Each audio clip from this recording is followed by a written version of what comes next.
Boutique bijoux d'or Mossi Elengi. Boutique bijoux d'or Mossi. Voilà, couleur riche. Boutique bijoux d'or Mossi. Boss, voilà, couleur riche. Boutique bijoux d'or. Boutique bijoux d'or Mossi Elengi. Oui, bonsoir la famille. Lelo na yeko la kisaka kandenge nini mutakoki ko sala playlist na kati ya ba video na yo na chaîne na yo moko. Weza page na ngai. Oui, ana profil na yo.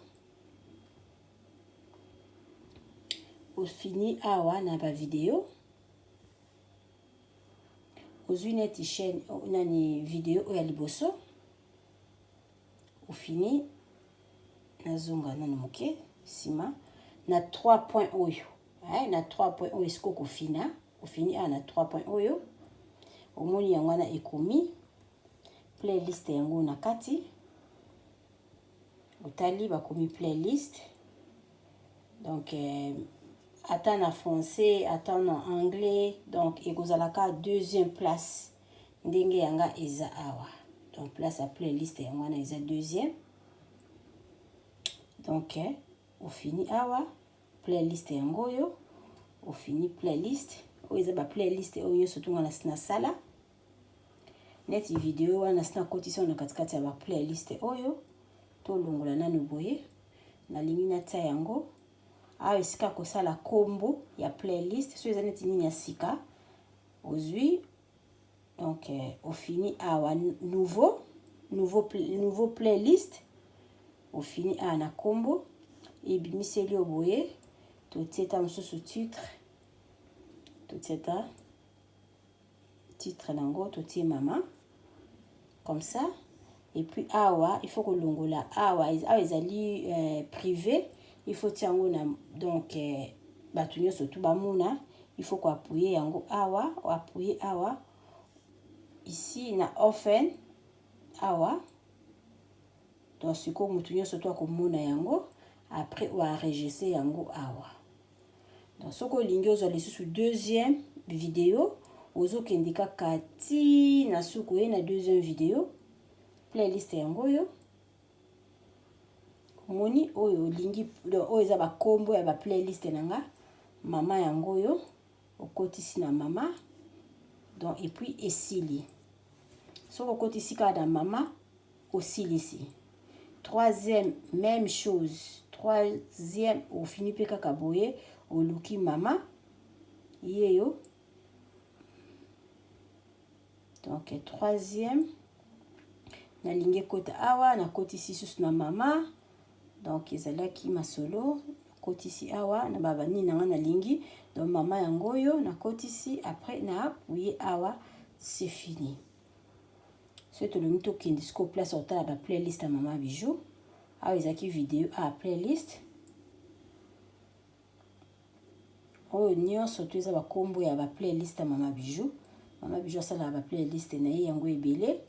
Oh ezali ya nyonso to ndire eza awa ba vidéo nanga tout. Eza na kati awa. Sauf na bosa nini je sais pas. Ba vidéo ya maman bijou eza awa na kati. Oh na uti ko sala siko ya mama. Yango tellement ezaki loko mo ifali kana expliquer bino nga naza ko longola na ngango na longoli yango na kati ya ba playlist nanga parce que ifali kana la kisabino donc ilongwela yango donc c'est ça nazo vérifier ce qui vidéo moko ekoti na ba playlist nanga iska na sala ka ya nyonso on dirait on a moni yango te. Oui, ça va. Na bomba ba vidéo na nga tout na Bidor TV. Izali. Open na kati ya Bidor TV na vérifier. Non, na tiango te na bosani.